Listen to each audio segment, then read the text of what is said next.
저는 가끔 대다수의 국민들이 이 나라에서 벌어지는 일에 진실을 모른 채 겉으로 드러나는 빙산의 일각만을 바라보고 진실을 아는 척 이렇게 살아가는 게 아닌가 보고 있습니다. 자, 최근에 한국 정치판에 벌어지는 일은요, 굉장히 혼란스럽게 일부러 만드는 듯한 느낌이 듭니다. 우리가 울릉도라는 섬 자체나 독도라는 섬 자체를 보면, 독도는 돌로 만들어진, 바위로 만들어진 조그마한 그냥 암초고, 울릉도도 조그마한 섬이지만은 그 밑에 동해 바다는 엄청나게 깊지 않습니까? 그 밑에까지 내려가면 그야말로 어마어마하게 큰 울릉도나 독도를 바치는 물 밑에 잠겨있는 지괴, 땅 덩어리가 드러날 겁니다. 어떻게 보면 울릉도나 독도가 백두산이나 한라산의 꼭대기의 일부일 수 있다는 거예요. 나중에 물이 빠지고 보면요. 자, 그래서 우리가 진실을 전모를 알지 못하는 상황에서 국민들 다수는 자기 마음대로 떠듭니다. 자기의 정치적 취향이 있고, 고향이 있고, 색깔이 있고, 자기의 계층적 이해관계가 있고, 거기에 따라서 막 떠들어대고 있습니다. 자, 그런데 어제 벌어진 일을 하루를 좀 보십시오. 자, 어제는 코로나 환자도 굉장히 많이 노는 일촉즉발의 위기 상황이었고, 다른 한편으로는 윤석열 징계가 행해지고 있는 상황이었습니다. 그 와중에 김종인이, 김할배가 사과를 했어요. 박근혜, 이명박에 대한 느닷없는 사과를 했지요. 자기는 12월 9일이 박근혜 탄핵 4년째라고 하지만, 그렇게 본다면 12월 9일이 아니라 탄핵이 확정된 3월 10일입니까? 그날이 사과해야 될 날일 수도 있고, 굳이 그런 핑계를 잡는다면 굳이 지난주부터 공수처법이 통과되는 와중에 사과를 해야 되겠다고 말할 이유가, 특정한 지금 현 시점이 일 이유가 없는 겁니다. 특히 이명박은 뭔 관계가 있습니까? 요즘 날짜더라고요. 그러니까 김종인이, 김할배가 지금 사과를 하겠다고 나서고 결국 사과를 한 이 타이밍 자체가 말입니다, 문이 완전히 지지율이 지난주 이번주 들어서 폭락해가는 시점이었다는 겁니다. 그것뿐만 아니라 코로나가 지난주부터 수습 불가능한 상황으로 번져가고 있고, 윤석열을 이제 끝내기 위한 마지막 승부수가 진행이 되고 있고, 다른 한편으로는 지난주 말부터 공수처 등을 비롯한 온갖 악법들이 다 국회를 통과하는 순간이었습니다. 그러면 자기가 사과를 하려면 이것이 지금 벌어지고 있는 문정권의 여러 가지 문제들을 희석시키겠습니까? 그걸 확대시키겠습니까? 당연히 희석시키고 덮어버리면서 문만 나쁜 게 아니라 박근혜, 이명박 시대를 이어받는 저 당에 대해서 우리가 관심을 끄고 있었는데, 사과를 10번이나 해? 말을? 그렇다면 저 당은 저거 나쁜 놈들이지. 맞아, 우리가 잠깐 잊고 있었네. 지금 그런 효과를 주는 것밖에 더 있어요? 지금 도대체 이명박, 박근혜 문제에 대해서 김종인이가 사과를 하는 부분에 대해 이것이 자연스럽다, 또 김종인이가 사과할 문제인가에 대해서 이상하게 생각하는 사람이 많지 않겠습니까? 김종인은 당시 박근혜한테 붙었다가 한 자리 못하니까 문재인한테 가서 거기 붙어서 총선을 치러서 한석을 이김으로써 박근혜 탄핵의 원인을 제공했던 입장에 있는 사람이지 않습니까? 그러면 김종인이 이런 일에 대해서 박근혜, 이명박을 대해서 사과할 자격이 있는 거냐?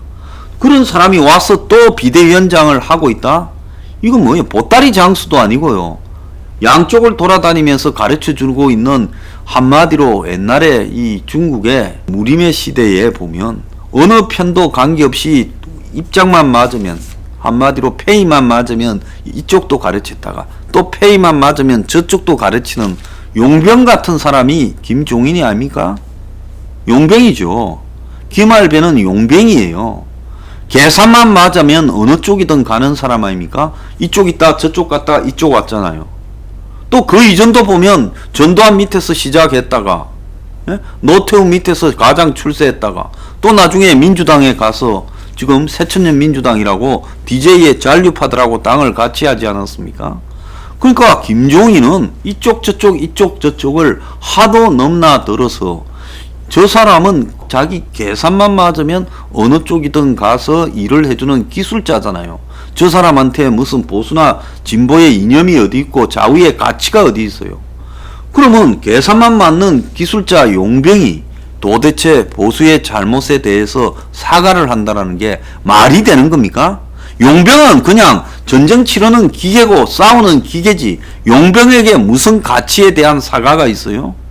용병이 하는 게 웃기잖아요. 그건 누가 해야 되냐? 지금까지 박근혜 이명박 밑에서 덕을 봐오고 그 맥락에서 성장해온 사람들이 모여서 사과를 해야 그것이 내용상으로도 맞는 이야기죠.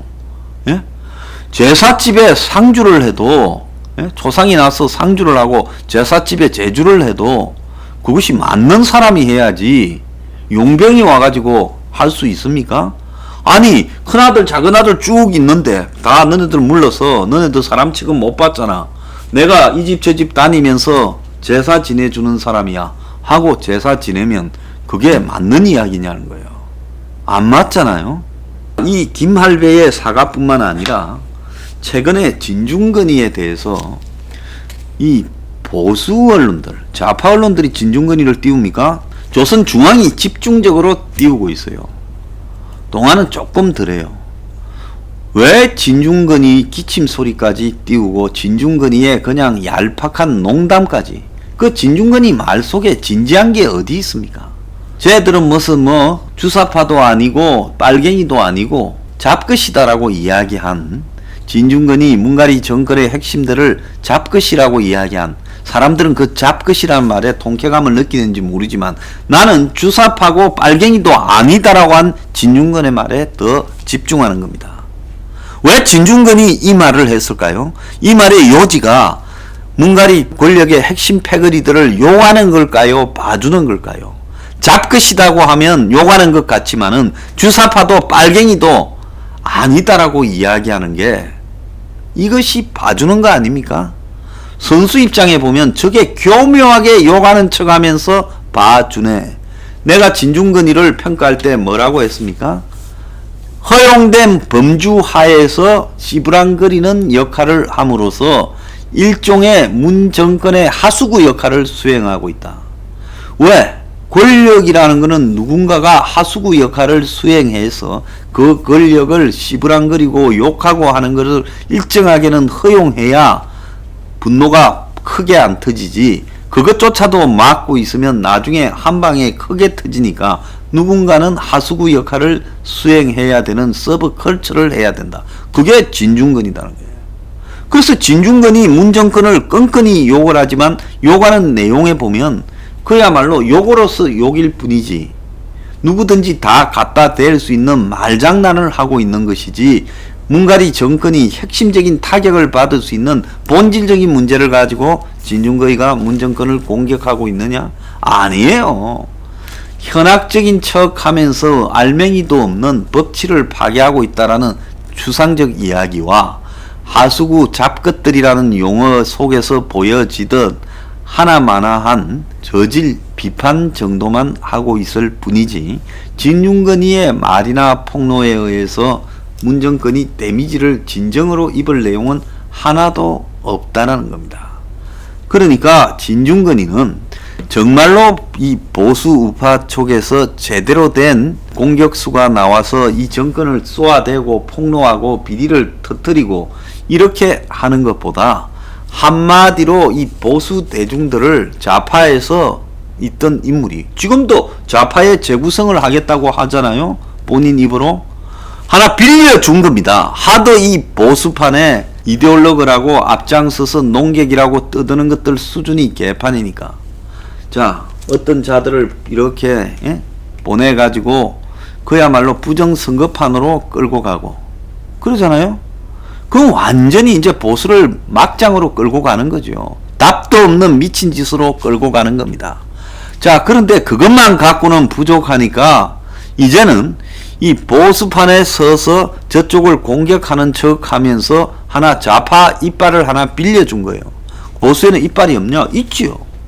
그런데 왜? 정말로 위험한 이빨은 입을 다물게.